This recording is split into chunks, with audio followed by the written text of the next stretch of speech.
Hello everyone and welcome to the Green Man channel. Hope you're doing good and well. So it's time for an album review this Sunday. This time I'm reviewing the third full-length studio album from the epic doom metal band Crypt Sermon. This is their release, the Stygian Rose, which came out on Friday the 14th of June via Dark Descent Records, and the album is 6 tracks and 44 minutes in length.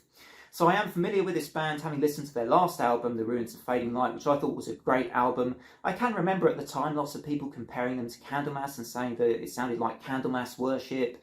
And, yeah, that's kind of the case. I guess they did sound a lot like Candlemass on that particular release, I thought. But I do feel like, particularly with this third album, they're manoeuvring themselves into their own identity for sure here. I feel like people now shouldn't just say they sound like Candlemass, and they should appreciate this band for what I think that the quality of this sound and music. I think they are manoeuvring themselves into a slightly different style, into their own style a bit more, is basically what I'm saying.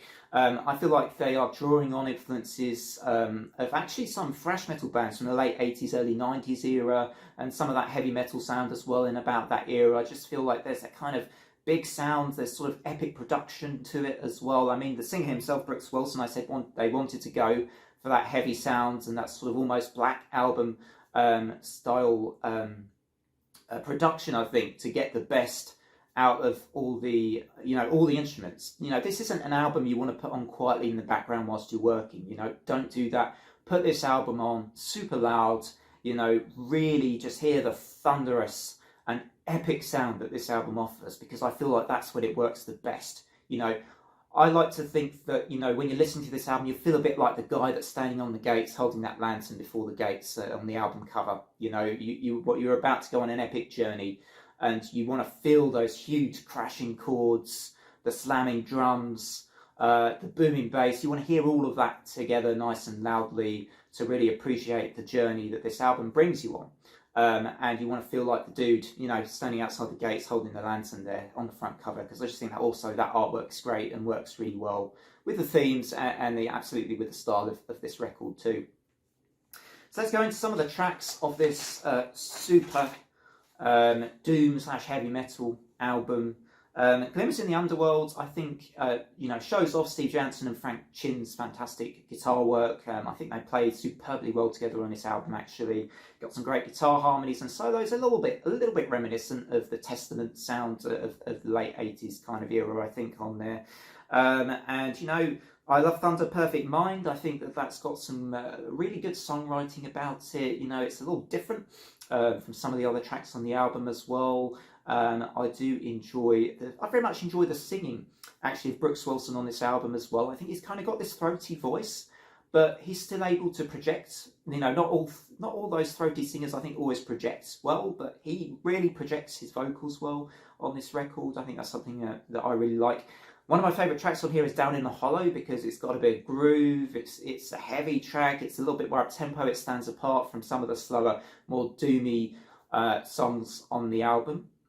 For me, one of the songs that I felt I didn't quite enjoy as much was The Scrying Orb, and it wasn't because it's not a bad song at all. It's actually good, but from next to, for me, what are excellent songs elsewhere on this album, this one just stuck out a little bit as one that I didn't quite enjoy as much. I mean, I thought the chorus was kind of catchy, but for me, the song just made the album lose a touch of its epic doom momentum, just a little bit, and that's one of the only areas of criticism I really have with this album. So I think overall it's a fantastic record. That last track though, oh my god, that is a fantastic album closer, the Stygian Rose, the title track. On my first one or two listens to this song, I felt like I wondered if they needed to up the tempo towards the end, but then the more I've listened to that song, the more I've realised they don't need to do that. This song just thrives off that huge, slightly slower, powerful, atmospheric sound that the last song has. And the build-ups are great. I do think there's an element of climax still to the song. Like I say, I wondered if they could have shifted the tempo a bit more, but actually it still works on its own really, really well. That is a song, as I say, that just needs to be played really loud, and you really, I think, just appreciate it that bit more. I don't think that, after the time I spent with it now, I feel like that song is okay a little slower towards the end, but a part of me also wanted them to just suddenly just go into overdrive and go really fast for the last maybe minute or so. But I can't really criticise this album too much.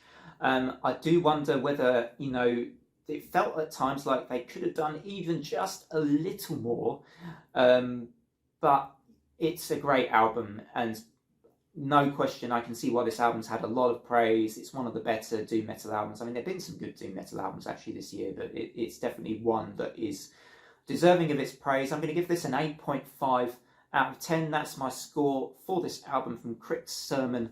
Let me know what you thought of this album, guys, in the comments. And don't forget, if you're new to my channel, I do a lot of album reviews. I'm doing Symphonic Sundays at the moment, which is a series dedicated to promoting symphonic metal. Also, I have some horror and fantasy content thrown in to the mix, so you'll see the occasional horror and fantasy videos popping up now and then. Otherwise, from me though, take care everybody, and bye for now.